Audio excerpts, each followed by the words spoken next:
নমস্কার বন্ধুরা, তথ্যমিত্র ইউটিউব পক্ষ থেকে তোমাদের সবাইকে স্বাগত। আজকে এই ভিডিওতে আমরা আলোচনা করব ত্রিপুরার অত্যন্ত গুরুত্বপূর্ণ আপডেট সম্পর্কে, এবং যে আপডেটটি হচ্ছে ডিএ সংক্রান্ত, অর্থাৎ ডিয়ারনেস অ্যালাউন্স বা মহার্ঘ ভাতা সংক্রান্ত গুরুত্বপূর্ণ আপডেট প্রকাশিত হয়েছে সেই সম্পর্কে আলোচনা করব, এবং নতুন কী তথ্য উঠে আসছে সেই সম্পর্কে বিস্তারিতভাবে আলোচনা করব। দেখো, এখানে বলা হচ্ছে কর্মচারীদের থেকেও তাদের স্বার্থ নিয়ে বেশি চিন্তা বর্তমান সরকারের, অর্থাৎ ত্রিপুরাতে যে বর্তমান সরকার আছে সেই সরকারের যে সরকারি কর্মচারীরা আছেন তাদের থেকেও কিন্তু তাদের স্বার্থ নিয়ে বেশি চিন্তা রয়েছে, এবং এটা মন্তব্য করেছেন মাননীয় মুখ্যমন্ত্রী ডক্টর মানিক সাহা। সম্পূর্ণভাবে দেখতে থাকো, এখানে অনেকগুলো গুরুত্বপূর্ণ তথ্য রয়েছে, সেই সম্পর্কে আলোচনা করব।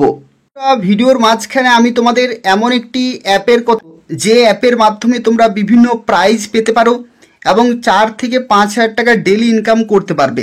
দেখো, প্রথমে এই অ্যাপে আসতে হবে এবং এখানে সুইচ অ্যাকাউন্টে ক্লিক করবে। তারপরে তোমরা নিজেদের ফোন নম্বর ওটিপি জেনারেট করে পাসওয়ার্ড ক্রিয়েট করবে এবং রেজিস্ট্রেশন করবে। তারপরে দেখো, এখানে মিস্ট্রি বক্সে ক্লিক করবে। এখান থেকে তোমরা বিভিন্ন বক্স ওপেন করতে পারবে এবং বিভিন্ন প্রাইজ তোমরা কিন্তু এখান থেকে পেতে পারো। যেমন দেখো, আমি এখানে একটি বক্স ওপেন করে দেখিয়ে দিচ্ছি যেখানে আমি কি প্রাইজ পেতে পারি।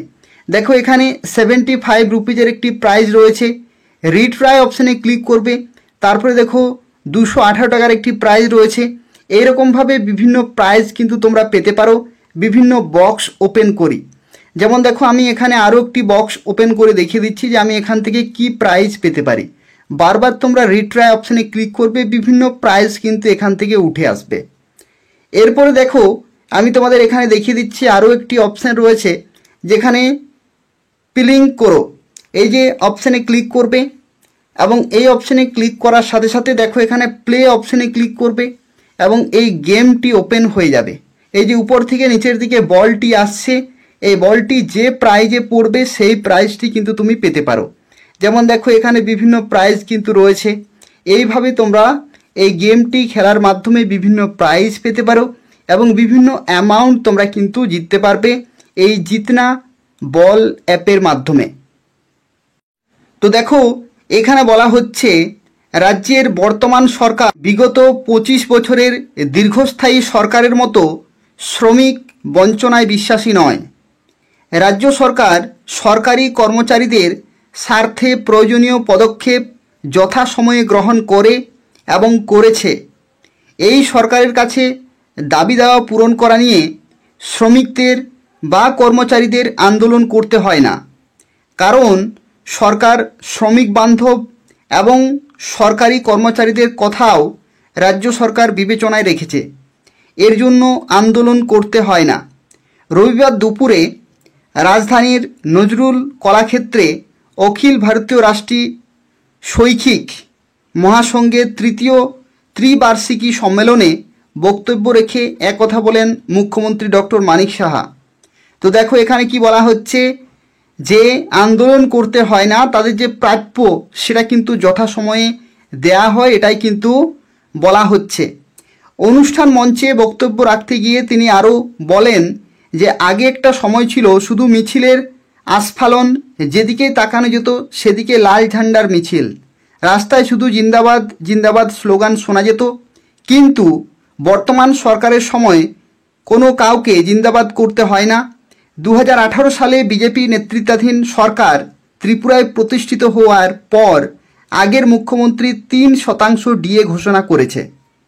দেখো, এখানে কি বলা হচ্ছে, এখানে বলা হচ্ছে 2018 সালে বিজেপি নেতৃত্বাধীন সরকার ত্রিপুরায় প্রতিষ্ঠিত হওয়ার পর আগের মুখ্যমন্ত্রী 3% ডিএ ঘোষণা করেছে। আমি মুখ্যমন্ত্রী হওয়ার পর, অর্থাৎ ডক্টর মানিক সাহা মুখ্যমন্ত্রী হওয়ার পর 29 মাসে 29% ডিএ ঘোষণা করেছে। এর জন্য সরকারি কর্মচারীদের আমার কাছে আসতে হয়নি, এমনকি কখনো আপনাদের দাবি করতে হয়নি। বর্তমান সরকার 32% ডিএ দিয়েছে, তবে কর্মচারীদের আরও বেশি প্রাপ্য। এই বিষয়টি কর্মচারীদের থেকে বর্তমান সরকারের বেশি চিন্তার। 1% ডিএ দিলে 100 কোটি টাকার প্রয়োজন হয়। দেখো এখানে কি বলা হচ্ছে, যদি 1% ডিএ বাড়ানো হয় তাহলে 100 কোটি টাকার কিন্তু প্রয়োজন হয়। রাজ্যের বাজেট 32,000 কোটি টাকা, কিন্তু এই টাকার উৎস কোথায়?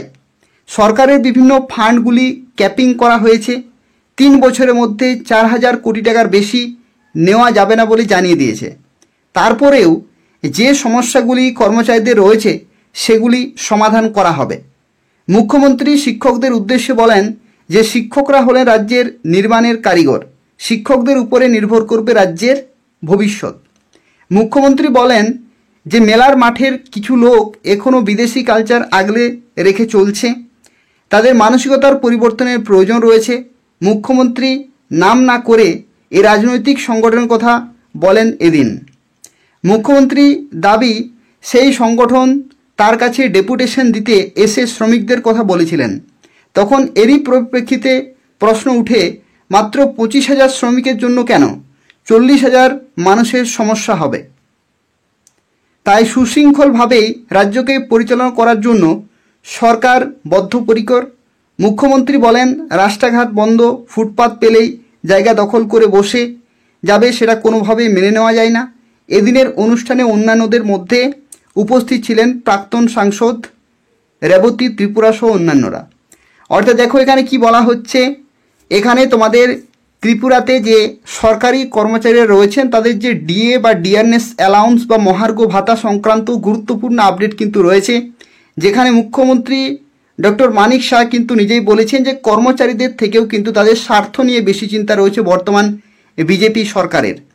এবং এই যে ডিএ, এটা বর্তমানে দেখো এখানে কি বলা হয়েছে যে 29 মাসে 29% ডিএ কিন্তু ঘোষণা করেছে, এবং এর জন্য সরকারি কর্মচারীদের কিন্তু কোনো রকমের আন্দোলন করতে হয়নি, এমনকি কখনো আপনাদের দাবি করতে হয়নি। বর্তমান সরকার 32% ডিএ দিয়েছে, এবং যদি 1% ডিএ বাড়ানো হয় তাহলে কিন্তু 100 কোটি টাকার গল্প রয়েছে। রাজ্যের বাজেট 32,000 কোটি টাকা। তো এই সংক্রান্ত নতুন নতুন তথ্যগুলো কিন্তু উঠে আসছে। তো দেখা যাক নতুন ডিএ ঘোষণা হতে পারে, সেজন্য কিন্তু প্রত্যেকেই অপেক্ষারত। তো যেদিনই আরও নতুন আপডেট আসবে আমি তোমাদের কিন্তু শেয়ার করে দেব। বর্তমানে এগুলো এক একটি অত্যন্ত গুরুত্বপূর্ণ আপডেট রয়েছে, এবং যেটা সূত্রের মাধ্যমে জানা যাচ্ছে যে খুব তাড়াতাড়ি কিন্তু সুখবর আসতে চলেছে, অর্থাৎ ডিএ বাড়বেই বাড়বে। কত পার্সেন্ট বাড়বে সেটাই দেখার বিষয়। আর কিছুদিন তোমরা অপেক্ষা করো, সমস্ত আপডেটগুলো আমি তোমাদেরকে জানিয়ে দেবো এই চ্যানেলের মাধ্যমে। তো সেক্ষেত্রে তোমরা নিয়মিত এই চ্যানেলটি ফলো করতে থাকো। ধন্যবাদ।